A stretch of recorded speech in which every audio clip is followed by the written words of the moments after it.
No, no! No!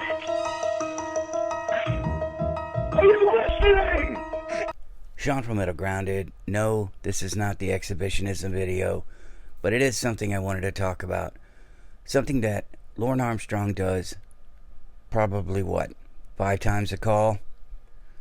Whenever he defends someone, specifically when they are not on the phone, it is over the top.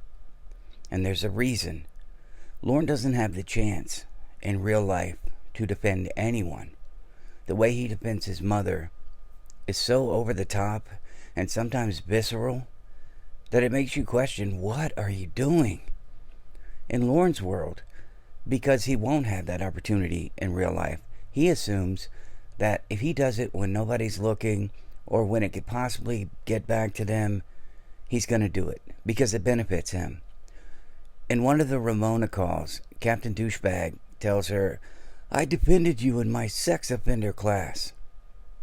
Okay, Lorne, you may have defended her, but what you actually did was probably defend the fact that they were all telling you she was fake. They know she was fake. Everyone in your family knew she was fake. Tony and Wendy, by your own admission, said that she was fake. But Lorne loves the opportunity to pull out his shield, sometimes his sword, and just go nuts. I have a theory. When Lorne was young, I think he's the youngest. To be honest with you, I don't care for this moment. I believe his sisters and his brothers, even Roy, when they were younger, had some kind of plan or drive, and they wanted to be out there, and they wanted to be getting a job and living their life and partying. And I believe Lorne wanted that too, but I don't think he was capable of it mentally. I believe he was a homebody, and he was probably the one that drove his mom crazy. Now, why is that important? Because when his dad left his mom, Lorne was probably in the house more often than anyone else. I doubt Lorne went out and tried to find a job like his brother and sisters did. I also think that when Mama Gwen was down, Lorne would climb up on the couch with her. Why do I think that? Well, there are a number of reasons. Lorne told Tiffany/Debbie, that when she was in the hospital, he loved it because it was all him. Lorne isolates everyone, yes, because of abuse, mostly because of abuse. He doesn't want them to be able to tell anybody, and he's afraid of anything but a penis. But he likes being depended on. And I think his mom, many a night, Lorne would climb up in bed if she was crying or if she was down, and her little boy would snuggle up to her. Oh, it's so gross. Lorne would snuggle up to her, say, "I love you, Mama dear. Go to bed, Lorne." Whatever she said.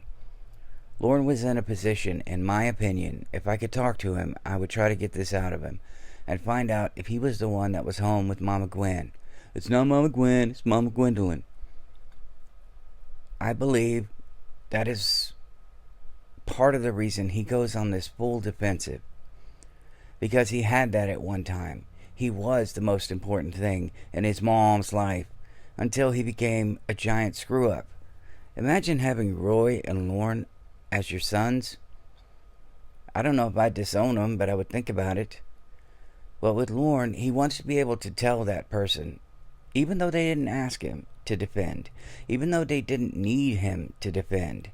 If I'm out and someone is bad-mouthing my sister, I'm going to walk away, or I may tell them, please don't do that in front of me. But if they continue to do it, I'm going to leave.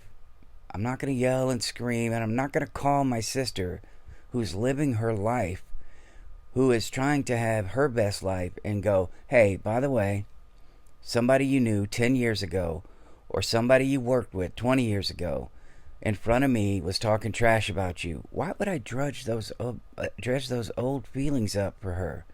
How selfish is that for me? Because I want to seem noble. Again, Lorne is selfish, and this is another example. I bet you if anybody ever said anything negative about his mom, except for maybe whoever he was trying to sleep with, specifically, he would tell her, Yeah, they said this about you tonight, but I wasn't having it. I stood up and I put them in their place 'cause I love you, Mom. Okay, Lorne. This guy needs to put his shield down for himself and for others. He feels the need to defend others because he's constantly defending himself. Yeah, well, I listened to a call, 2 calls back to back on Lorne Identity's channel. I was cleaning the house. I just needed something on in the background, and Lorne raging and crying is very soothing. It also takes my mind off of things. Well, in this call, he must have said, yeah, so many times, talking about doctor, and then talking about Winnie. And Winnie repeatedly telling him, why do you always turn it around on me when I'm trying to tell you something about you? Yeah, well, finally, she breaks up with him. And Lorne, instead of saying, oh, I know why you broke up with me, says, yeah, well, and continues on. His whole life has been nothing but a giant defensive stance. 87 out of 87. Handed his diploma. He didn't graduate. He's got some serious mental deficiencies going on, and the drinking doesn't help. When you are somebody like Lorne, who maybe deep down inside knows you are a monster and a loser, but you don't want to admit it and you don't want to change, you put up that shield. And you start defending everyone else so you can feel better about yourself. So what I would like Lorne Armstrong to do is to stop defending everyone else and start changing himself. Stop getting out there and making yourself look like a hero and coming back and probably telling everybody you're a hero when nobody cares and nobody asked you to defend them. Anyway, that's my opinion. Later on, the exhibitionism video will be coming out. Happy Father's Day to you all. Please like, subscribe, and share. I'll see you in the next one.